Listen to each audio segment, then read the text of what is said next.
So I am recording. Hi everyone, my name is Alexandra. My pronouns are she, her, hers, and ella. I'm currently serving as the director for the Civil and Human Rights Campaign at the Student Sustainability Collective. I am a fourth year student majoring in political science with a focus on public law, and my minor is human rights and migration studies. Currently here today, I am with Professor Alex Huezo from the Ethnic Studies Department, and we are here to put on a program called Why is Environmentalism So White? This is a legacy program from the Student Sustainability Collective, meaning this is a program we typically hold every year in person, but due to COVID, we are transitioning to a virtual platform. So we are very grateful to be here today with Professor Alexander Huezo, and we'll be discussing a little bit about environmentalism, why it's so white, and unpacking what all of those different topics mean. So with that, I will hand it over to you, Professor. All right, thanks, Alexandra. Hi, everyone. This is Alex Huezo. I'm going to talk about this topic. I believe this is the second time I'm doing this. And so I've developed some ideas since the last time. And going to walk you through how I approach this topic, this question. And in the first place, I think about, rather than think about why is environmentalism so white, another way to think about it is why isn't environmentalism more diverse, right? And so that kind of, breaking down the different elements of these questions, what do we mean by whiteness? What do we mean by environmentalism? And what are the implications for a lack of diversity in environmentalism, right? So let's start just, what do we really mean when we talk about whiteness and environmentalism? We're going to borrow a definition here from George Lipsitz, who writes, whiteness works as an analytic category that refers to the structured advantages that accrue to whites because of past and present discrimination. So another way to think about whiteness is to just think about privilege, and in this context, environmental privilege, and how that plays out in different formats. With regard to environmentalism, there's certainly a lot of different ways to look at environmentalism as well. And when we look at how environmentalism relates to whiteness or white privilege or environmental privilege, I primarily think about it in three different ways, right? In the first place, I think about who has had the access to quote unquote environmental spaces. Spaces there's other terms to think about environmental spaces. We could think about words like nature, the wild, or wild spaces, or spaces worth preserving, conserving, right? So obviously there's a history in this country and throughout the world of certain folks having more access to those resources than others. Dorchetta, writes about this topic in her book, The Rise of the American Conservation Movement. I highly recommend it if you're interested in this question. And talks about how, when national parks, for instance, were created, who had cars that could go visit those parks, right? Who had the time to go visit those parks, and who had the money to pay the entrance fees to get into those parks, right?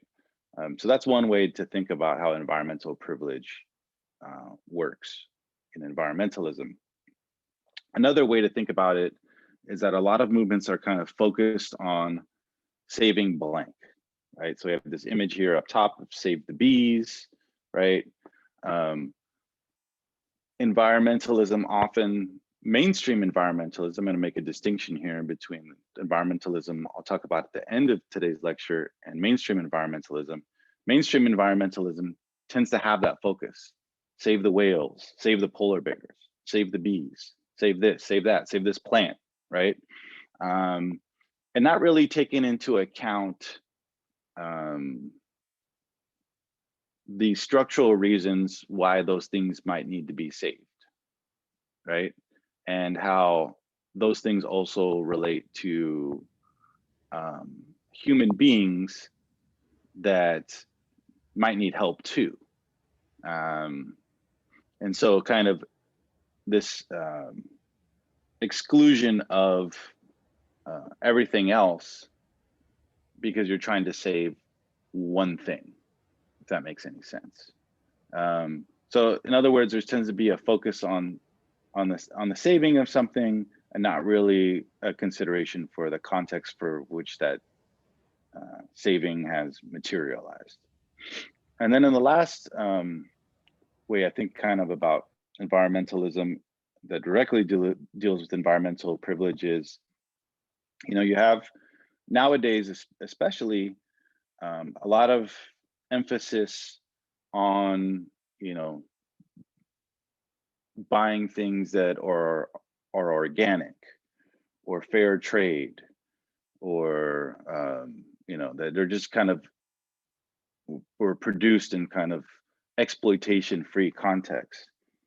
And in order to be able to do that, you know, you have to have more money, right? Which is why, you know, whole foods is not an option for everyone, right? So there is a certain amount of privilege that comes with, you know, who is more environmentally responsible or who is doing their part, right? And that's also kind of baked into this mainstream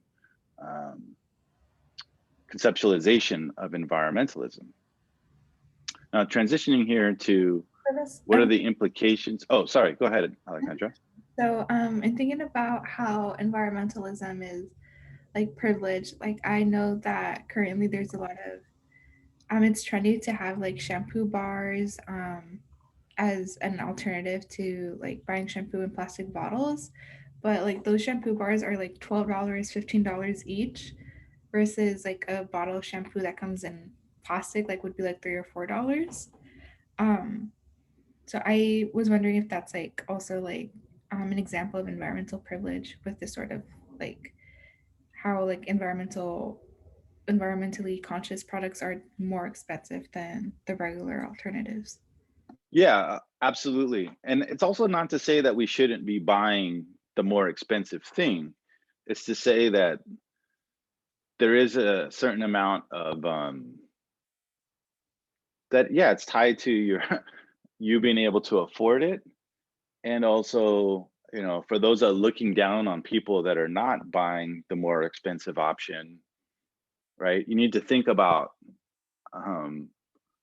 the implications for that, and you know, is that really the way you want to think about environmentalism? Is just to make people feel bad for not always going the more you know, conservationist but also more expensive route. Does that make sense? Right, that does make sense. Thank you. Yeah. So in terms of you know, taking this a little bit further and thinking about why does diversity matter to how environmentalism is framed, I think about this in 4 different ways, right? So I'll talk about each one of these ways in the next few slides. In the first way, it's just to think about how we arrived at this conceptualization of nature as being something different than the places where people occupy. So we have here this image of Yosemite, and John Muir is someone that's cited quite often in making this distinction, right? We need to save, we need to preserve Yosemite. It's so beautiful. We need to, from it being spoiled by human beings. But of course, in bounding Yosemite as a national park, and then turning it into a tourist attraction, that involved the displacement of the indigenous peoples living in Yosemite, right? And a devaluation of their activities in that space, right? So, you know, not acknowledging that folks were living in harmony with their surroundings, right? And saying and essentially framing their presence as a nuisance or something that needed to be restricted in order to maximize Yosemite, right? So then here we have environmental privilege again.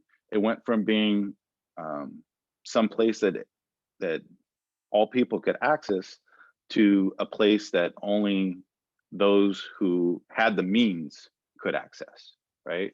And it also became a space of exclusion, right? Now I'll turn it a little bit to my own research. So I do research on the war on drugs in Colombia, right? And in this research, there's something to be said about the cultural context of conservation and preservation. So Plan Colombia is depicted here in this image.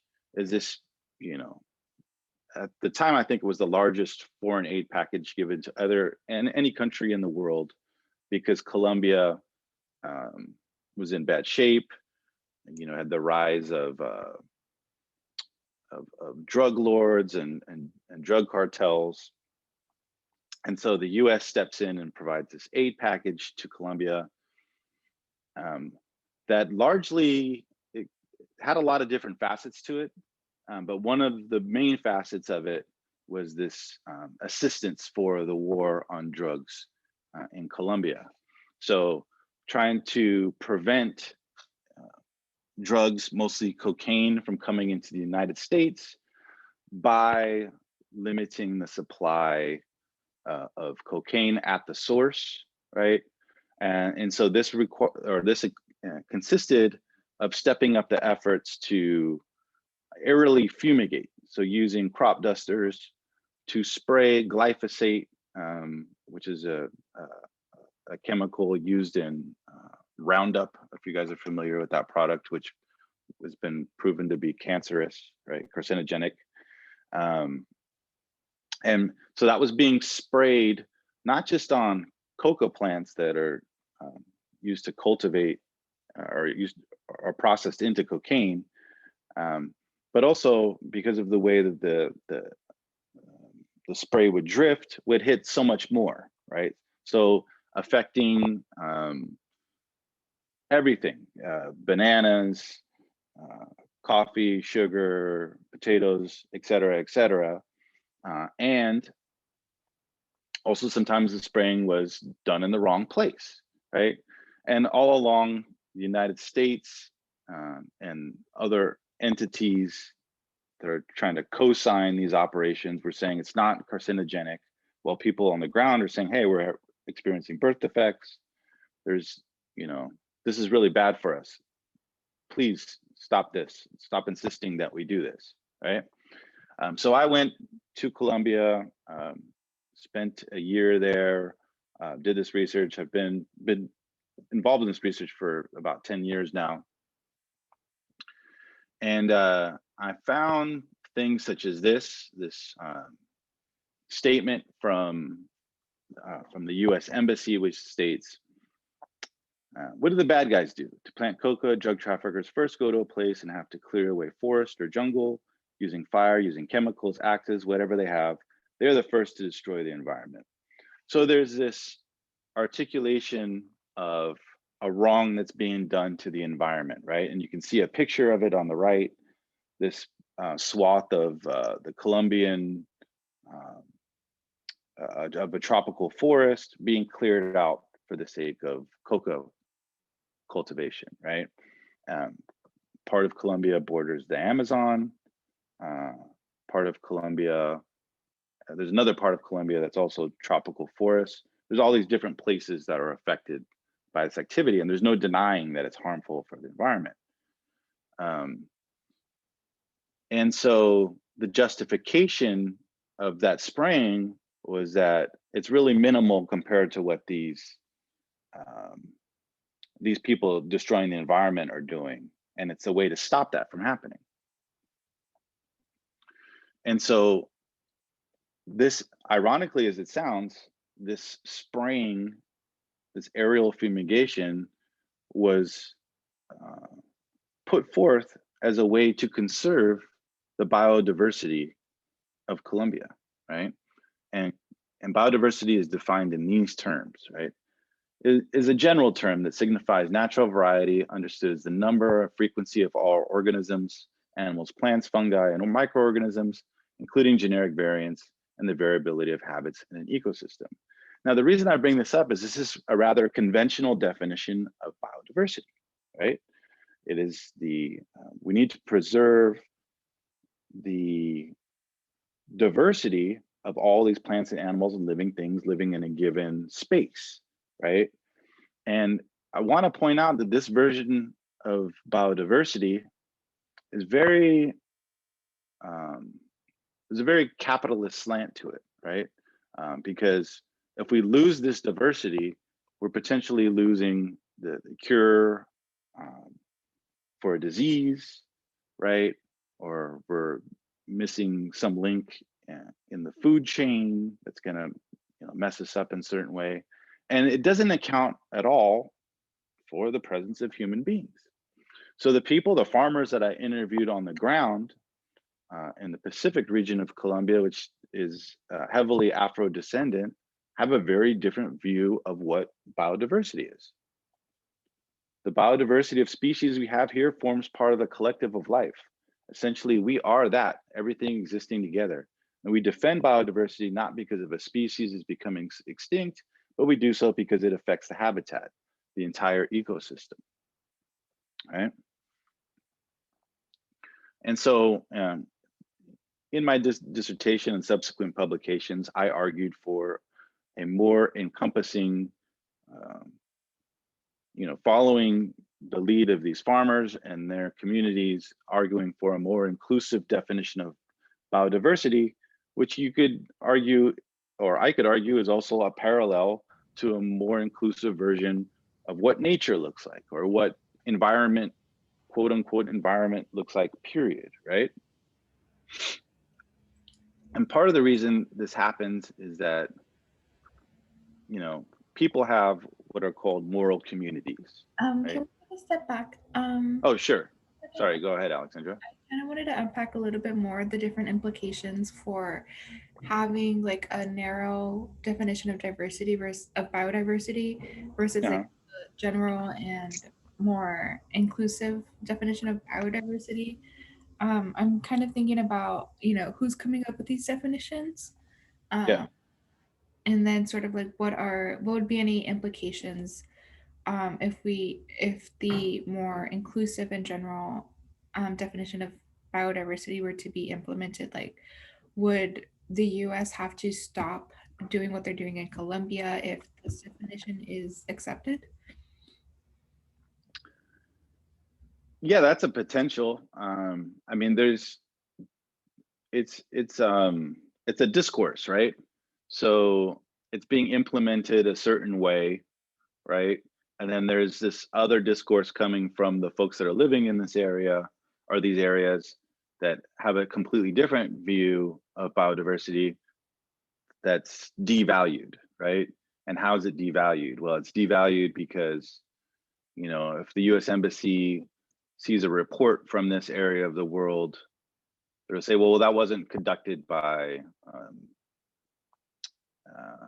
that wasn't conducted scientifically, or that didn't appear in a peer-reviewed journal, or like kind of questioning the authority of these folks. And that's how this kind of marginalization works, is to say, no, our definition of biodiversity is the one that matters. It's supported by scientists, biologists, chemists, et cetera, and your version doesn't really work, or doesn't make sense to us. Does that make sense, Alex? Yeah, that makes sense. Thank you. Uh-huh.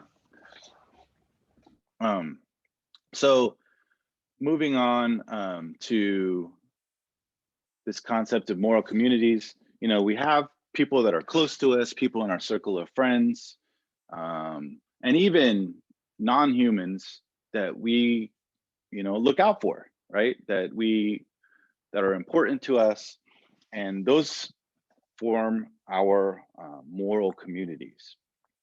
And we're also part of imagined communities. So, being,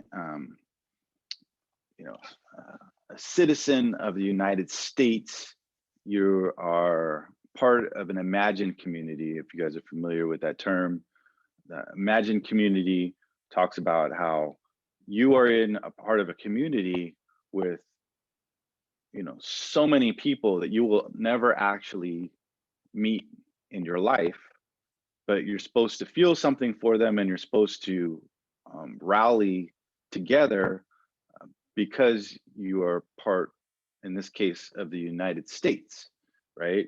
That we have these rituals, we do the Pledge of Allegiance, we have symbols, we have the flag, and we're supposed to uphold this idea that we're looking out for the United States, and we're supposed to be patriotic, right? And so what does that have to do with environmentalism? Well, if we pull back a little bit and we go back a few hundred years and we think about the English philosopher, British philosopher, Thomas Malthus, he had this idea that, as the Earth's population rises, at a certain point, it's going to rise exponentially, but our resources are, advancing in a linear fashion. So we're going to run into this crisis in which there's going to be starvation and people are going to die off in order to kind of reset the equilibrium. Now, this theory came out a long time ago, and it's been debunked in a lot of different ways, but also there's been a lot of new iterations of this theory that have come about. And, originally, Thomas Malthus is thinking about this at the global scale, but people also think about this at the national scale. Like, what is the maximum carrying capacity of the United States? How many people can we actually let into this country before we're threatening our own ability to survive and ruining our quality of life, ruining the environment? We're not going to have enough food, not going to have enough jobs, et cetera, et cetera. And so that all plays a part in how people view immigration and the need to kind of strengthen the barriers of who gets in this country, the processes. I think the average length to become a citizen, or average time, is something like 16 or 17 years, right? These processes become more difficult and more difficult, it seems, every year. And a lot of it has to do with this fear that letting more people into the country will ruin it. And so with that, I'm going to turn it back over to Alexandra, who's going to talk to you about ICE and environmental racism. Of course, thank you so much for all the information you presented, and for transitioning to me. So as Alex was mentioning, these sort of fears of overpopulation and concerns about the environment are implemented on a national level. And it's really apparent how the US carries this propaganda, and we can see this through the ICE, or the Immigration and Customs Enforcement Agency, because I would argue that they are active perpetrators of environmental racism and use xenophobia as a justification for it. So let's first talk about what ICE is. Can we move on to the next slide? Thank you. So ICE, it stands for Immigration and Customs Enforcement. It's a department. It's an agency, part of the Department of Homeland Security, from the U.S. federal government.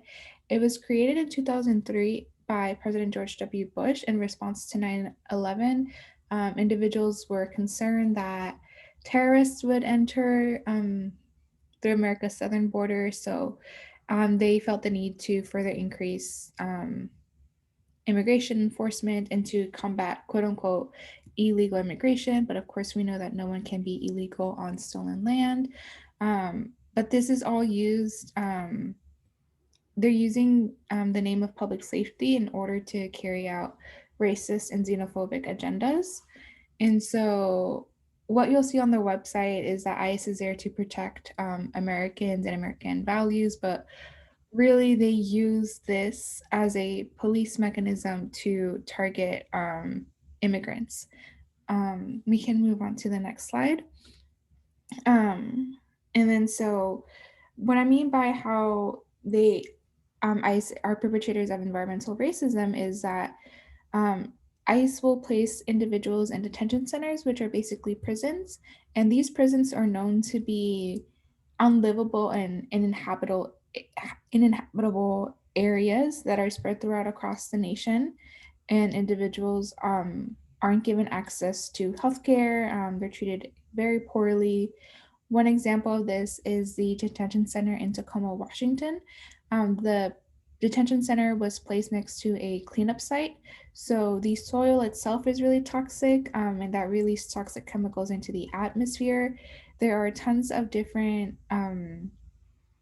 chemicals are being emitted, such as lead and arsenic, from the different mining and smelting companies that are around that area. So this creates contaminated air, contaminated water supply, and contaminated soil that individuals are forced to be in. So as a result, many detainees experience a lot of negative health effects from the environmental pollutants that they are exposed to. They report often getting headaches and feeling dizzy. And so, just putting into context, like ICE decided to build these detention centers in areas that are not suitable to live in and that are known to have a lot of environmental pollutants. And so, it's a deliberate effort to harm individuals, as these areas are not livable and contain a lot of environmental hazards. Um, Moving forward, the COVID situation has, oops, um, I think we skipped a slide. That's okay. We We can can, go to the COVID situation. yeah, COVID situation. Um, with COVID, there's been an added layer to these different complications. ICE is using the pandemic as an excuse to spray a chemical called HDQ Neutral. They spray this chemical over 50 times a day in detention centers. This chemical is known to be very harmful. On the label, the company says that this chemical should only be sprayed outside and should not be um, used on skin, and it should not be inhaled because this chemical is very strong and can cause a lot of different harmful effects.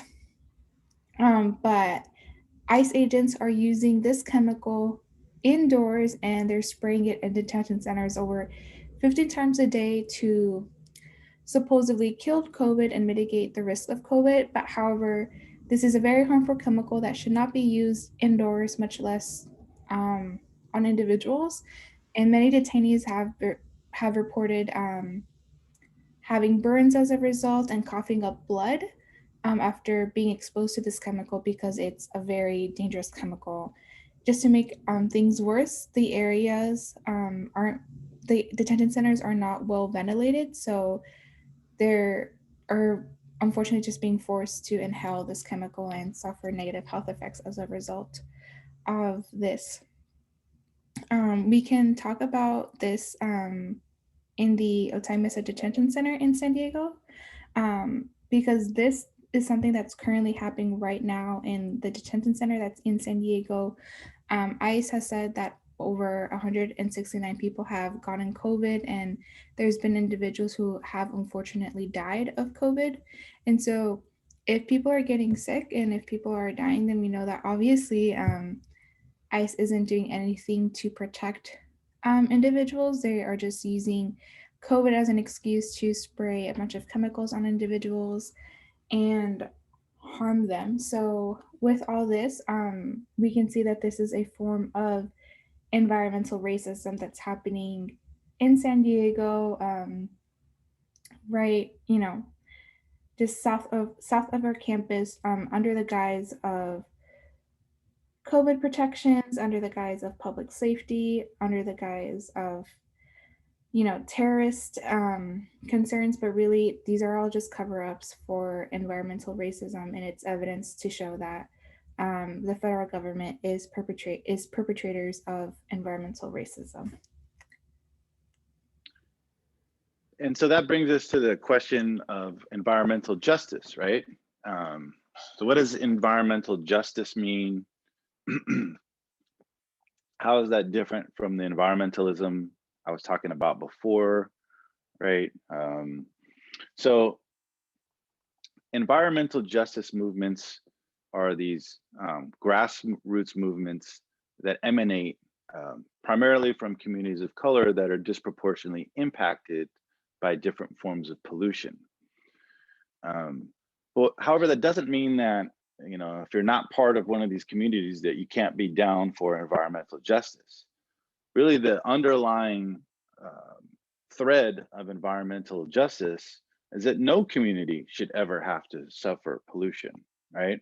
So environmental justice framework is very important because oftentimes in mainstream environmentalism, if we're talking about, especially when we're talking about save the bees or save this or save that, we're kind of putting a band-aid on a problem or providing some kind of cure for a problem in one part of the world.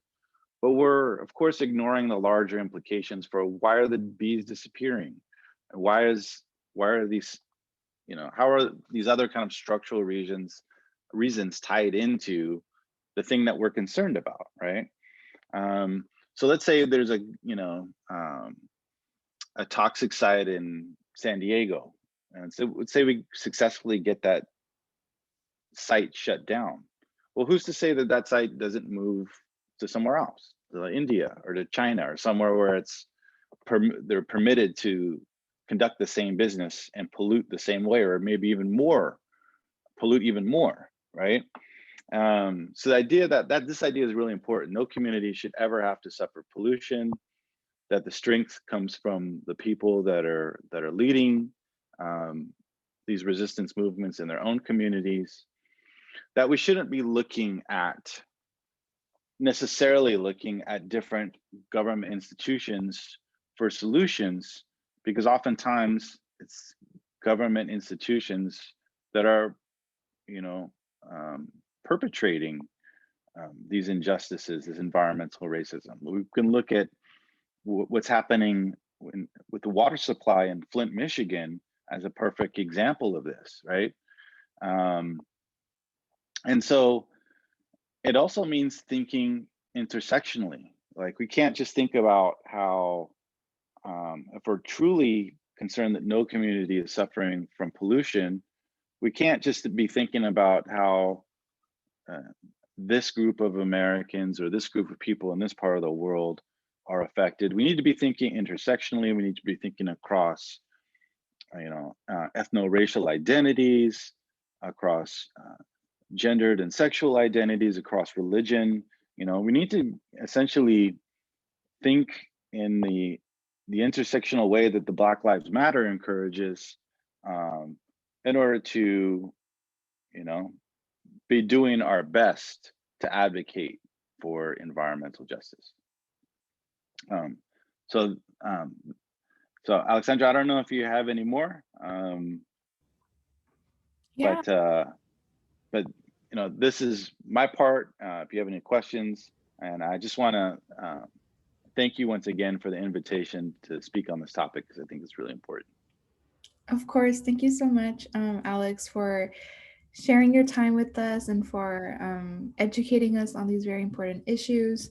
I definitely learned a lot, and I've already taken your class on environmental racism, but I always learn so much from hearing your presentations. I just wanted to add, for folks who are listening to your presentation, that if you are interested in learning more about environmental justice, to check out our program that we had last quarter that we recorded, that was called ICE, Environmental Racism and Resistance. So last quarter we invited a local grassroots organization called Detention Resistance. They are a grassroots organization that works to support migrants in detention centers and is actively working to abolish ICE.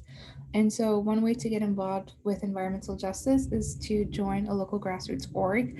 And I encourage y'all to check our program out. We'll repost it along with this presentation so y'all can see that information. But I really encourage y'all to get involved with detention resistance as it's one way to combat environmental racism and engage in environmental justice. So thank you all so much for listening to our presentation. Thank you so much to Professor Alex Huezo. Um, he teaches in the Ethnic Studies Department, so if you want to take a class with him, please do so. He's a great professor. Um, Thanks, Alex. but other than that, that's all we have for y'all today. Thank you all so much. And please stay tuned because we will be releasing some more infographics on how to resist these efforts and how to engage in environmental justice. And we'll be linking some articles from doctors and individuals in the medical profession who engage with topics of environmental racism and advocate for the abolition of prisons and ICE detention centers from a medical perspective. So stay tuned and we'll keep you all more informed. Thank you all so much.